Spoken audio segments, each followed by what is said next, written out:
Welcome back to another episode of the Four Archetypes. I'm Dr. Lahab Al-Samarrai, and with me today, as always, Dr. Eric Tomlinson is here with us.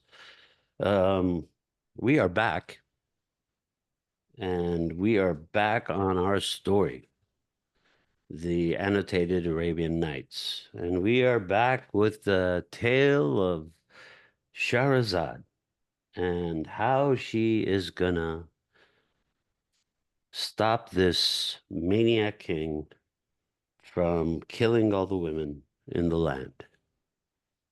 Maniac kings and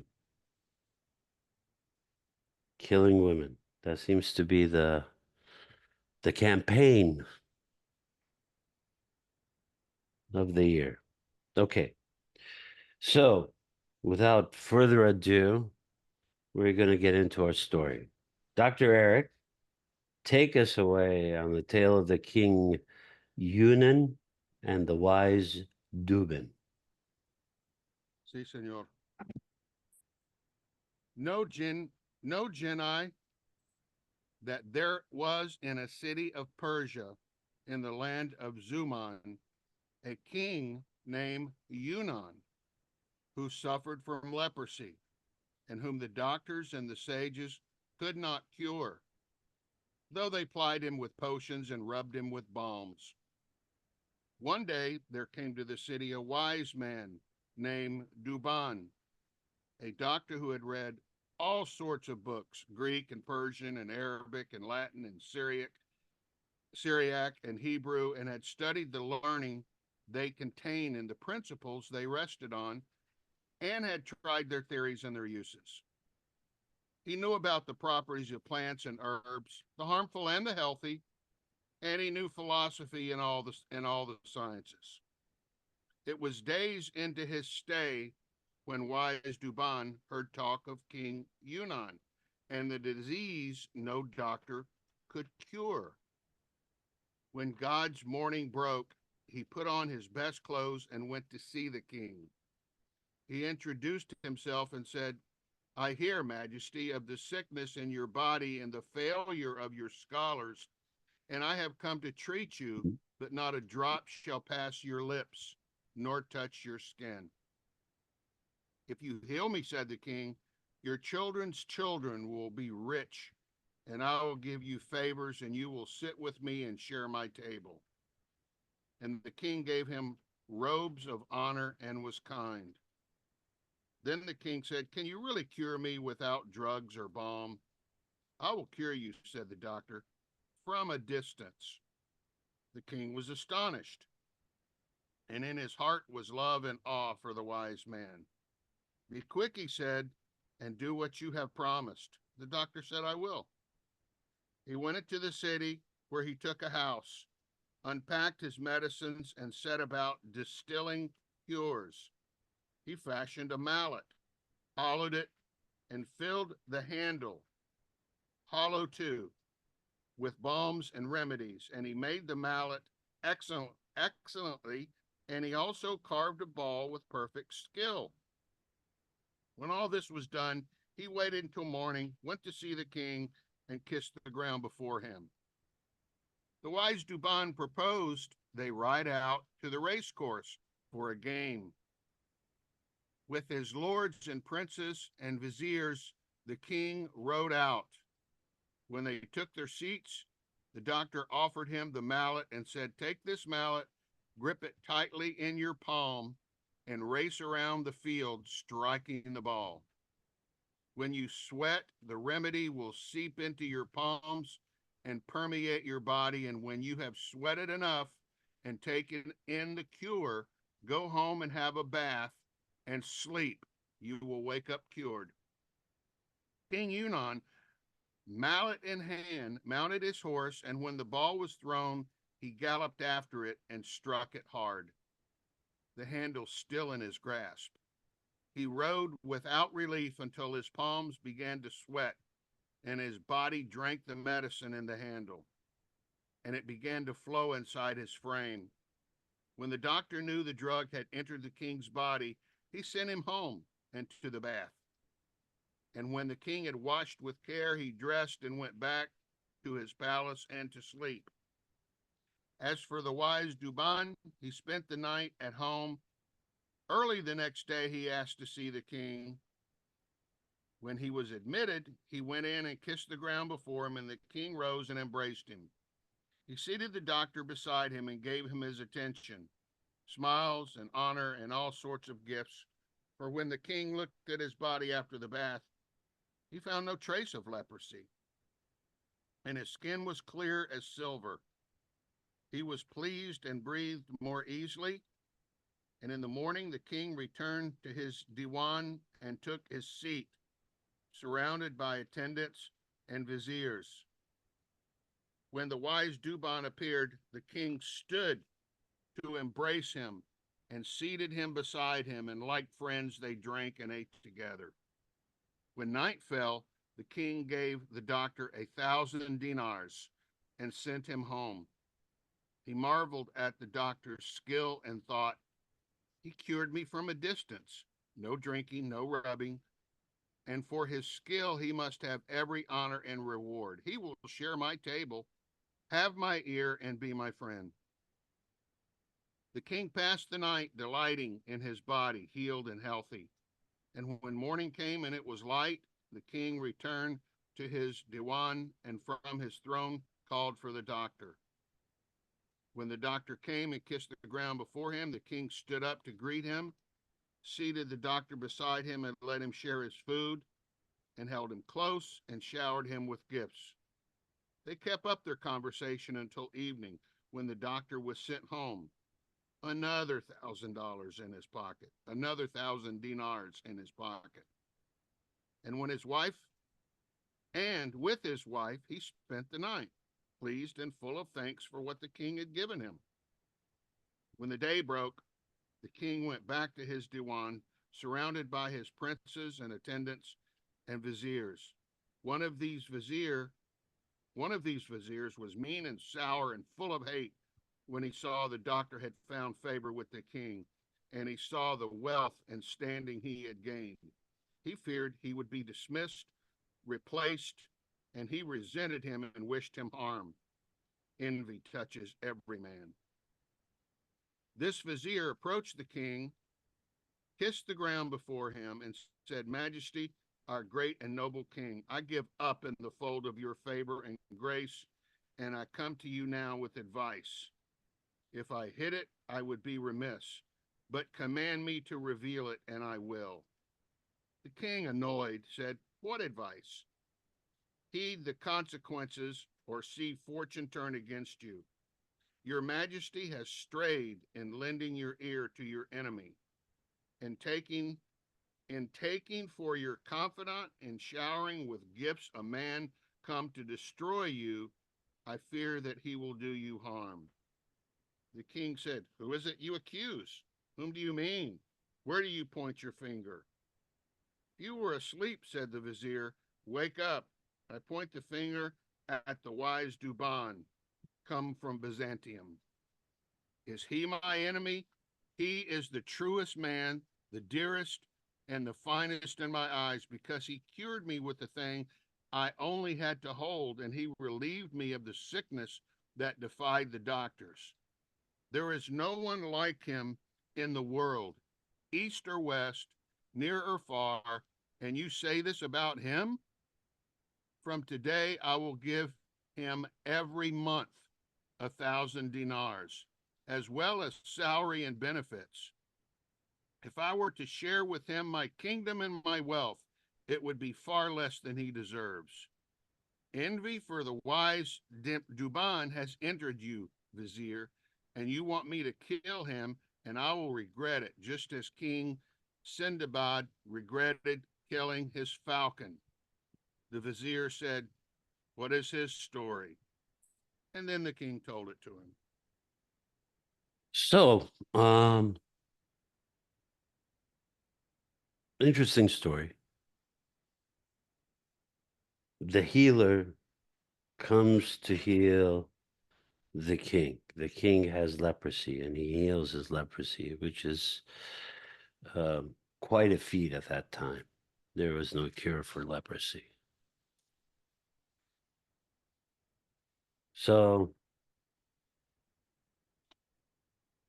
Shahrazad is telling a story of how the king is infected, sick, dying.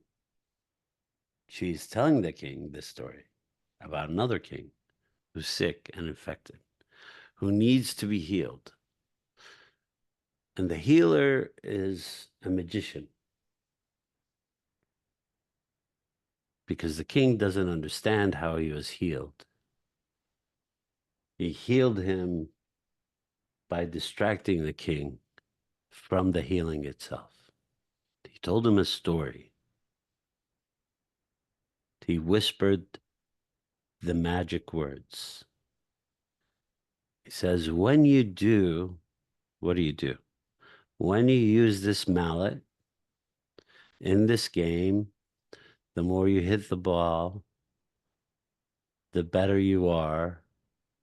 Your sweat is going to touch your palms. And when your palms are touched by the sweat, then when you are tired, you stop. And when you stop, you go home and you bathe, and then you sleep. So the magician gives him the cure. The king wakes up from the spell and he's cured. Because we know the body's self-healing. And we know that autoimmune disease is related to trauma.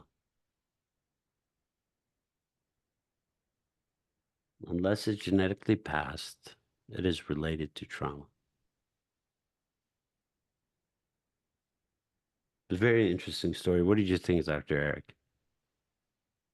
Um, this one is it's pretty straightforward thus far. Um, and I think the king nailed it correctly. I mean, I think this guy was jealous or envious, Yeah, and I don't know. It doesn't say where he got his information from or whether he yeah, made it up. yeah, So that remains to be seen. I don't know. yeah. So Um, Shahrazad splits um, the evil king um, from the sick king and calls the evil king the vizier. So she makes him stare outside of himself onto the intent of the vizier, which is that the vizier has been infected by envy of the healing and the goodness of the doctor. Like the king, Shahryar, who was infected by the anger and jealousy that fuels him to kill the women in the kingdom.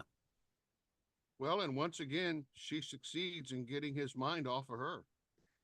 Yes, and making him reflect on self. Yeah. Yeah, this is really deep rich stories, right? Like The tale of the Falcon is only a page long. You want to read that? let's do that. Yeah, Because I know it's tied let's in with give our listeners a bonus track yeah, today. I know it's tied in with this story. Yeah, yeah, that sounds good. Let's do it. All right. I'm going to be saying Sindbad because And that this is not the same Sinbad you're not being in the graded Falcon. on pronunciation. Let's Well, no, go I with just don't want it. people. I don't want the listeners to think this is Sinbad that we'll be reading about later. Yeah, This is Sindbad. It's a different this is the person. king. Yeah, So Sinbad is they have the same name, but this is the king Sinbad. yeah. Two different characters, right? Yeah, Sindbad as opposed to Sinbad. They're It's the spelled same different. person. It's the same. Oh, sorry. It's the same name. Well, it's spelled different too. Oh, is it? Okay, Yeah. cool. Yeah. This one has a D in it. Sinbad does not have a D in it. Okay, good. That makes it easier. The, the Tale of King Sindbad and the Falcon. The story goes that there was a king among the kings of Persia who lived for pleasure and loved to hunt above all. He had reared a falcon who had never left him, but passed the nights perched on his fist. And he had made for her a golden cup that dangled from her neck and let her drink from it after the chase. One day, as he sat in his palace, his chief falconer came in and said, "This is a fine day for hunting." The king gave the orders and set out with his men, the bird on his wrist, and they came to a valley and had just laid a circle of traps when a gazelle appeared in their midst. "Whoever lets her escape," said the king, "will lose his head." So the men drew their ring close around the prey, who turned to face the king, raised herself high, and crossed her foreleg over her breast as though to kiss the earth. The king bowed to the beast, who leapt over his head and off into the wild. The king turned to his men and found them winking at each other, and, and he asked his vizier what they were saying. The vizier said, "They are recalling your words that whoever let the gazelle escape will lose his head." "On my life," said the king, "I will catch her." He rode off on her trail and kept up his pursuit until he reached her lair, and then he set the falcon on her. The, the bird clawed at the creature's eyes and left her dazed and blind, and the king drew his mace and finished her. Then he dismounted, slit her throat, and skinned her, and hung the pelt from his saddle. It was the hour of greatest heat in the dry valley, and the king and his horse were parched. So the king went searching and came upon a tree dripping water from its boughs like butter. His hands being gloved with leather, he took the cup from the falcon's neck and filled it with this water. But as he began to drink, the bird struck the cup and tipped it over. So the king filled it a second time and set it before the bird, thinking it was thirsty.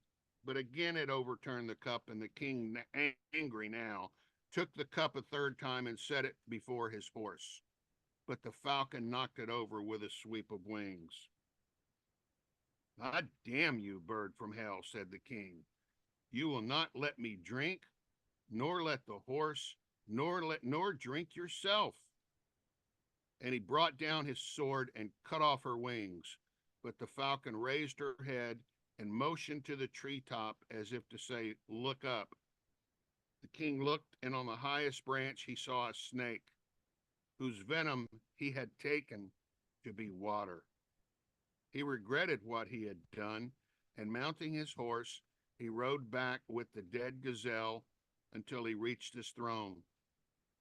Then the bird, who had not left his wrist, gave a gasp and died, and the king cried out in grief at having killed the creature that had saved his life. This is the story of King Sindbad. So, another king, another story of betrayal. That of his trusted. So, two things happen. The first thing happens is that the deer um, bows to the king. And instead of sparing her life, he chases her down because of the words that he had spoken to the group, which is anybody who lets her get away will lose their head. And this is basically Shahrazad is explaining to him these type of extreme behaviors have consequences, and the consequences can be dire, and you lose that which you value the most. When you act out, basically, the story is about not acting out, about having patience, about knowing what we are doing and where we are doing it and why we are doing it. Yeah, and not seeing everyone and everybody's actions as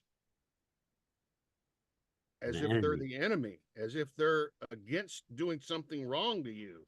Yeah. People oftentimes, if we're stuck in that mode that these kings are, which we all struggle with, we all battle with Ooh, at times in our lives, if we're stuck in that mode, there can be people trying to save our lives, and we wind up hacking their wings off. that's right. Yeah. Destroying those who are actually protecting us. Destroy our connection to the people that are protecting us or caring for us or making sure that we are safe.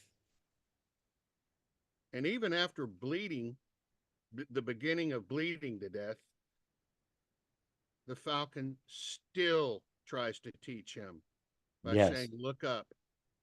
And Yeah. then he sees that the water was snake venom. Yeah. But it's too late now Yeah.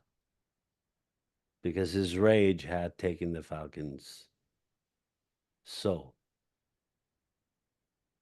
Fascinating.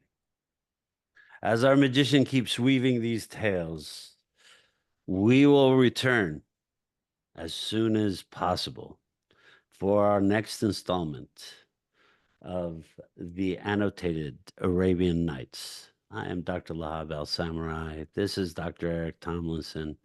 We are part of the Institute for Conflict. And as we leave you, we are not afraid. Have a good one.